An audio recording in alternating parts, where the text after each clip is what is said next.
Hello YouTube and welcome to my truck. Because Lord knows there aren't enough videos on YouTube about trucks and what people have done to their trucks to make them suitable to sleep in the back of. I have devoted lots of hours to watching videos that are in this vein of being able to be comfortable in small spaces. Now, I'm not a van lifer, I'm not a truck lifer, I'm not a full-time RVer myself, but I am a guy that took a job that requires me to travel 600 miles round trip multiple times a month.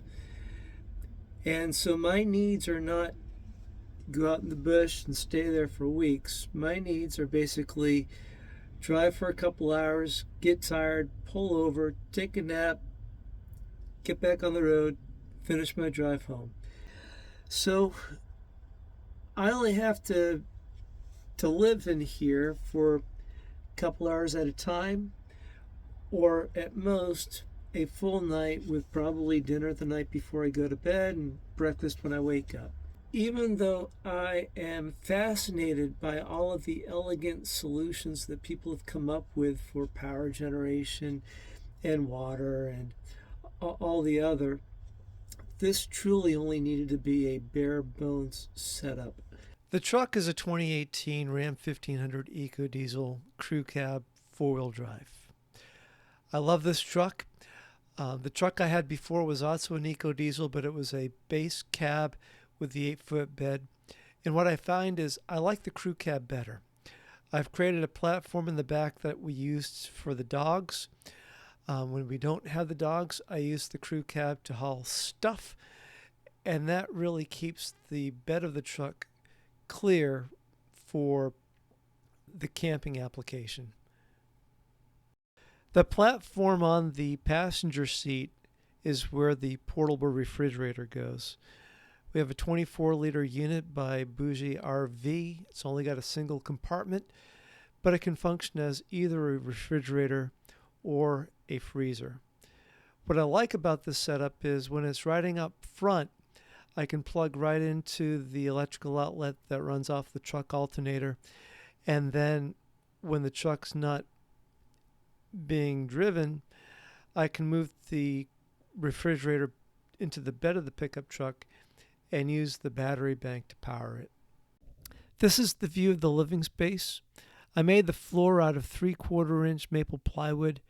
The bed is the height of the wheel well, and there's a battery bank back in the corner.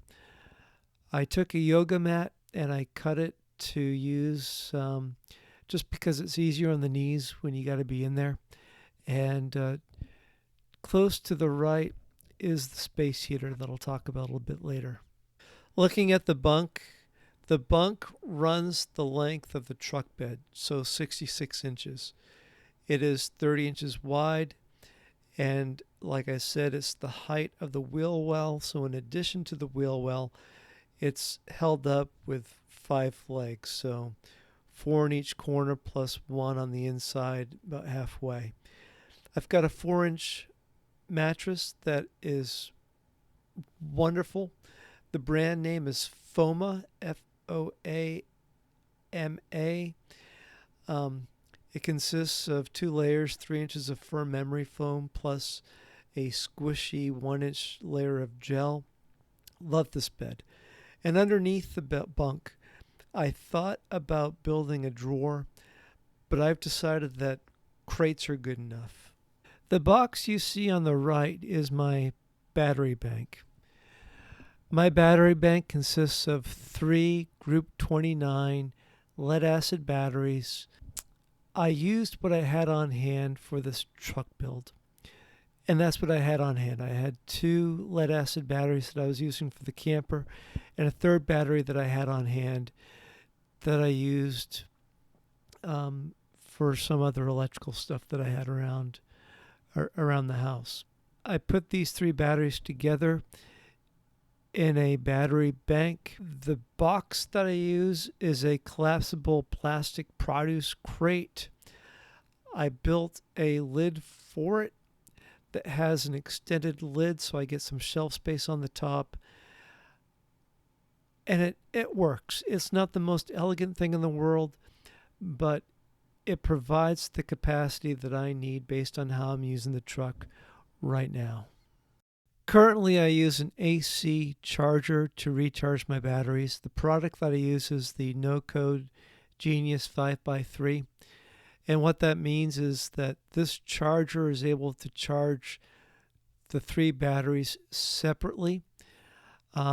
It also has a repair mode. So these batteries, I had neglected them. And by running the repair cycle multiple times, I can now recharge each battery to 13.1 volts, 13.2 volts, and inside of 24, 36 hours, they kind of settle back as a battery bank to about 12.8, 12.9. So that's good enough for what I need it to be.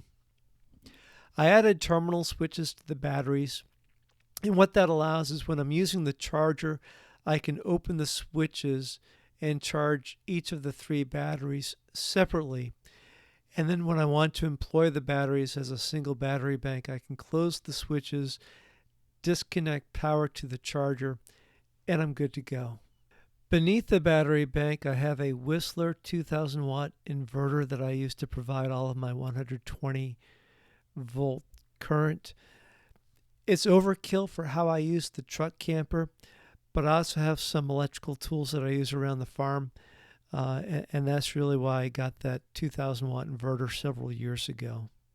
In these winter months, my primary use of the battery bank is to power my electric blanket. And you see the controller Velcro to the side of the battery bank. Now, I do have an electric space heater. It's got a setting for 750 watts, and the battery bank can handle that for a couple hours. But I switched over to a small butane heater a couple weeks ago, which I like even better because that reduces the power draw.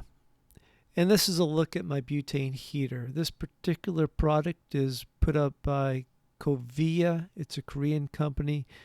The name of this is Cupid. I paid about $86 for this. It runs off of the 8-ounce butane cylinders. On high, it's supposed to run 1 to 2 hours. On low, it's supposed to run 5 or 6 hours. I don't sleep with the butane heater on. I just use the heater to rapidly warm up the back of the pickup truck while the electric blanket is warming up. And when the electric blanket is warm enough to crawl into, I turn off the butane heater and crawl into bed. The last thing to address are my window covers. I made form-fitted window covers using black felt and adhesive Velcro. The construction of these was very simple. I took the rough side of the Velcro and I encircled each of the windows. I peeled off the back and then I stretched the felt over the window and adhered it to the sticky portion that was now exposed. And then I carefully peeled the Velcro off of the headliner, brought it in the house, and I used the sewing machine to permanently affix the Velcro to the felt. The felt is not completely impervious to light, which is fine, but it blocks enough of the light so that if you're under a street lamp, it's about as dark as a room that might have a low wattage nightlight. The other thing I'll say is if you have a carpeted headliner like I do that the Velcro sticks to, all you need to do is just flip up those covers and stick them to the ceiling, and you've got your windows clear, and you don't have to mess with taking the covers completely off and having to realign them to put them back on. You don't have to mess with any kind of ribbons or string to tie them up. The Velcro will do everything that you need. So that's my truck. If you have any questions, please post those to the comments. I'll be sure to reply. Thanks for watching.